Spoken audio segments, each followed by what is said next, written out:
Today we've got a new optic to hit the market, the Nitewing SPO320. Let's test it out.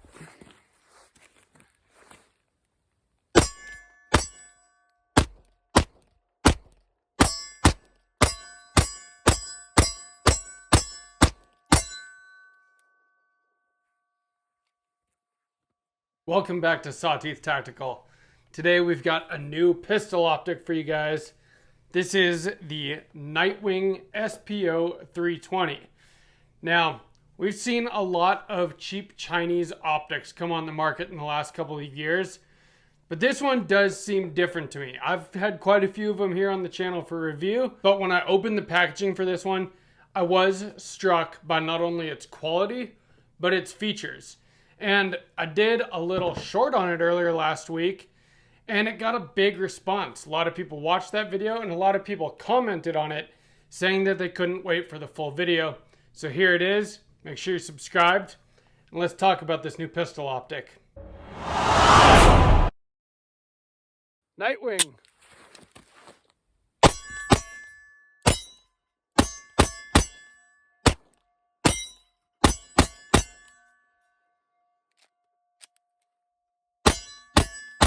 First off, what is it? It's an open emitter pistol optic, like many others that we've seen.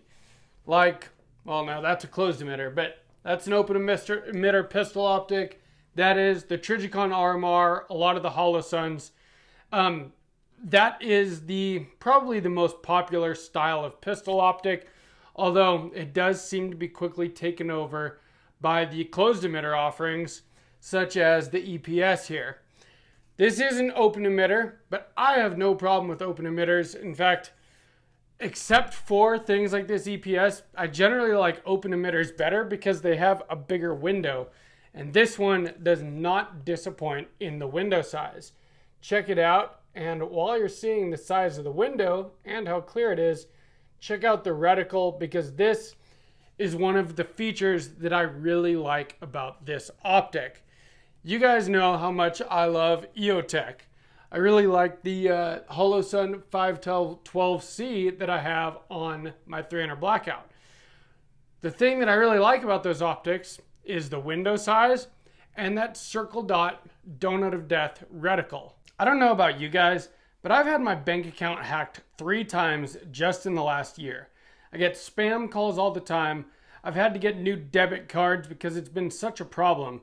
And that's why I am partnering with Aura. I'm pretty careful about not putting my information out there, but I Googled my email address and there was still tons of stuff about me. Luckily, a lot of it was Sawtooth Tactical. Data brokers literally have all of your information, your full name, your email, your home address, and those of your family, and they sell them to scammers, spammers, and anyone else who might want to target you. That's why I'm using Aura, the sponsor of today's video. Aura shows me which data brokers are using my information and selling it, and automatically submits opt-out requests on my behalf. Check out how many data brokers Aura found that were selling my information. Cleaning up my information helps reduce the amount of spam phone calls and stuff like that I get, and it also protects me from hackers that could use this information to access my social media, bank accounts, or other sensitive information. And Aura does so much more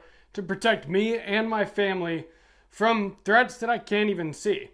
Aura is very easy to set up. I don't have to download several different apps for things like antivirus, VPN, password management, parental controls, identity theft insurance, and more. I can get it all in one place for one affordable price. You might already have 1 or 2 of these tools, but not having Aura is like locking the front door, but leaving the back door wide open. Aura is always on, doing the hard work so that I can focus on other things like building this YouTube channel or whatever else that I want to deal with instead of protecting my own personal privacy. I value my privacy and I value yours.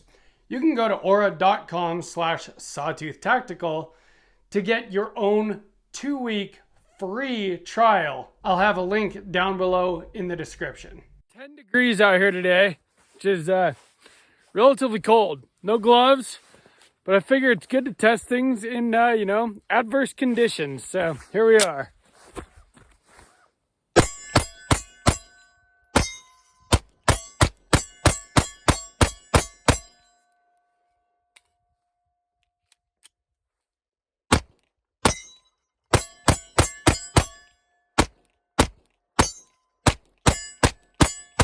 I mounted it up on my PSA dagger build, the Gucci Glock on a budget we did the build series on. And this has become the pistol that I test things on.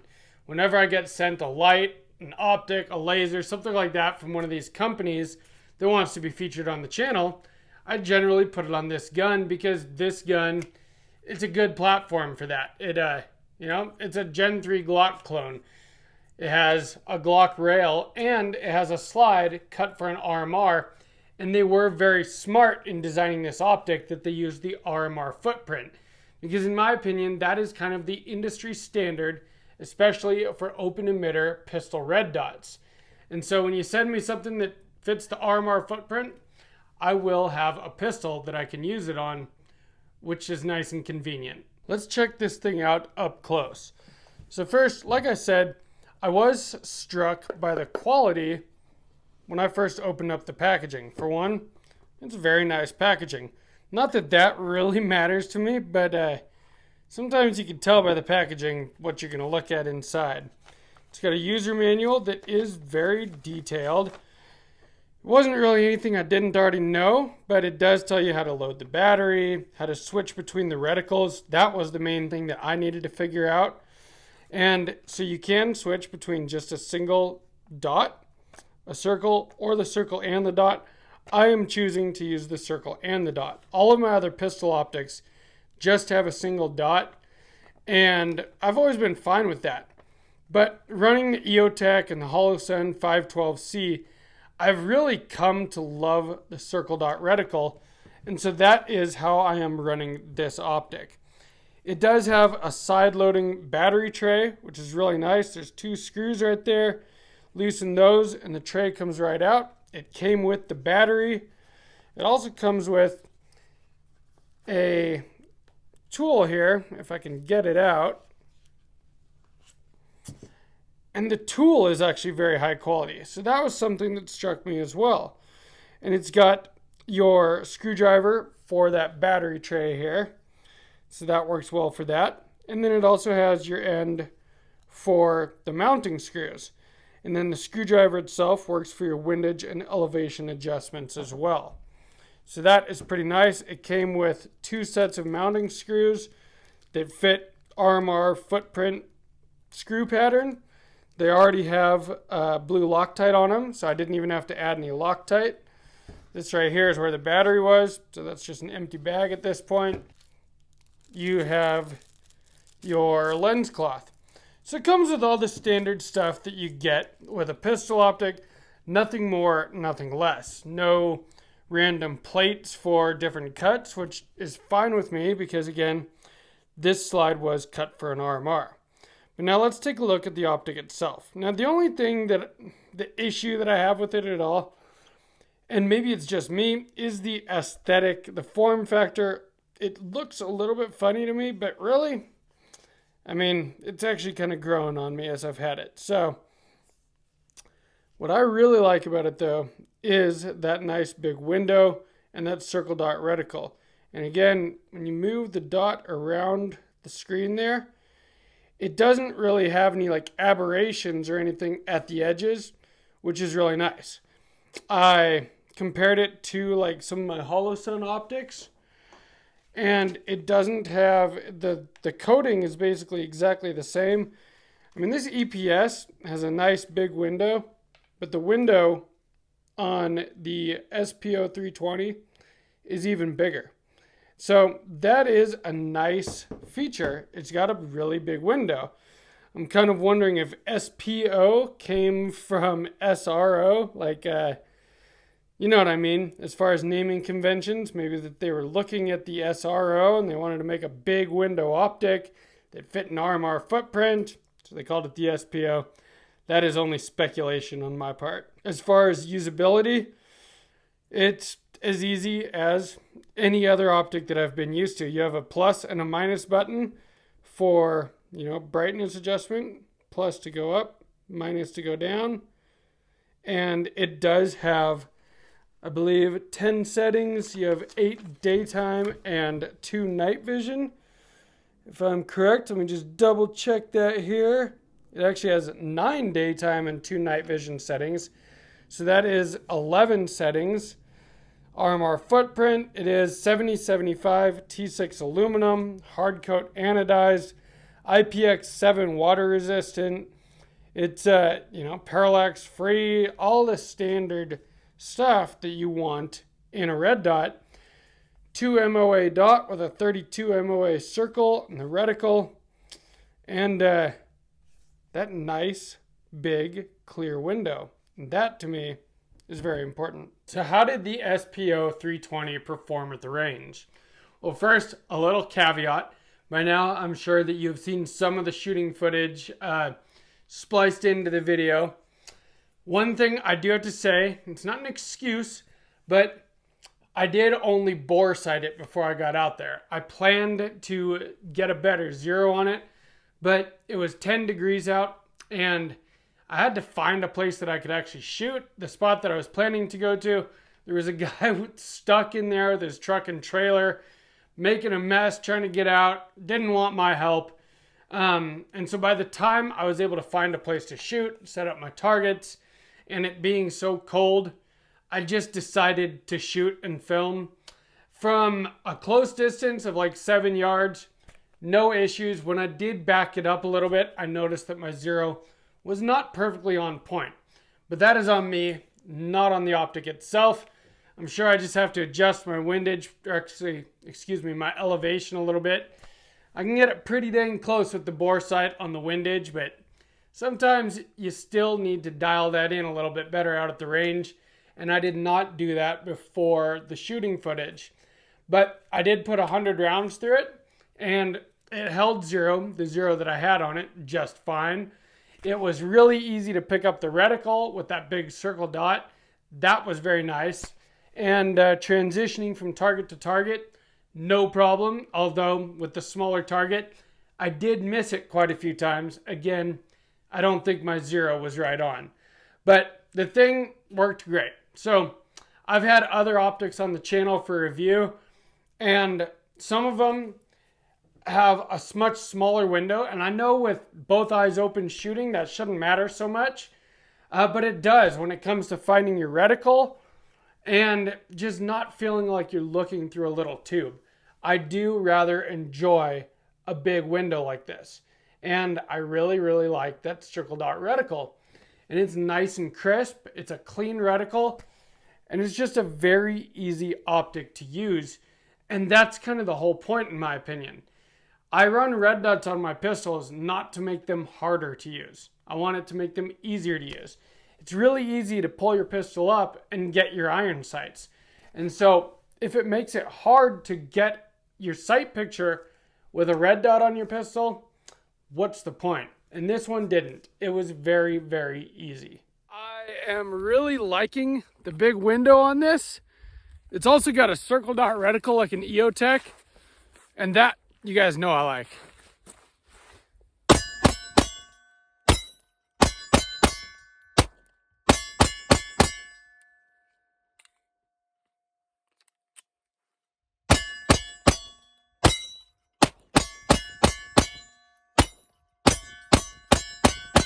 Now I know some people might be like, China. You know what? Holosuns are made in China, and they're fantastic optics. And actually, this is from Hong Kong, which I have been to China and I've been to Hong Kong, and they are two very different things. Hong Kong was under British rule for a long time. It is back under Chinese rule again now. But just trust me, as someone who has been, I've been to Xi'an, Beijing, Shanghai, and I've been to Hong Kong. And they are very different. And this is from Hong Kong, not mainland China. It did ship directly from Hong Kong to my P.O. box here in Idaho. And I feel like the quality shows that. When I was in Hong Kong, one of the biggest things I remember was the electronics there. And I went there many years ago. I was much younger.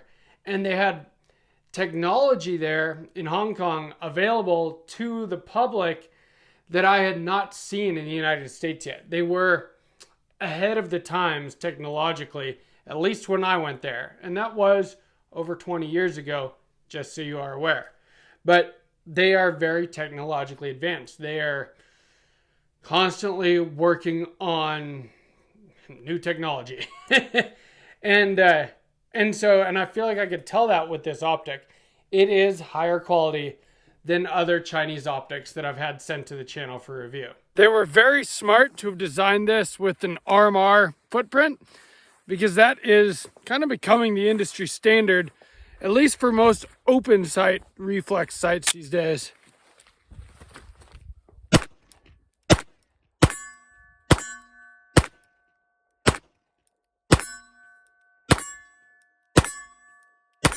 We will see how long it lasts, if it continues to work, how robust and durable it is. One thing that I do really like about it, it is 7075 T6 aluminum. That's the stuff that you want. But if you look here at the actual design of the hood of the optic, it kind of has that style that the RMR does. I know the RMR has that patented, and this isn't exactly like it, but I feel like they were kind of going for that, as it is a tried and true design that is meant to be extremely durable and has known to last. And so hopefully that is what we see with this optic as well. I'm going to leave it on this pistol for the time being, and I'm going to continue to shoot it. And I will give you guys an update if it has a problem. If it just continues to work, it's just going to continue to work. But at the moment, I have no reason to take it off here. I'm going to continue to run it, and we're going to see how it goes, because I do actually really like it. So let me know what you guys think down in the comments. I don't think that a lot of people have experience with this optic yet. I believe it is very new to the market. I will put a link down in the description so that you can check it out and pick it up if you want to. And if you like this video, give me a like. Make sure you subscribe to Sawtooth Tactical. Share this video with anybody that is looking for a good pistol optic. And from Sawtooth Tactical, stay strapped or get clapped.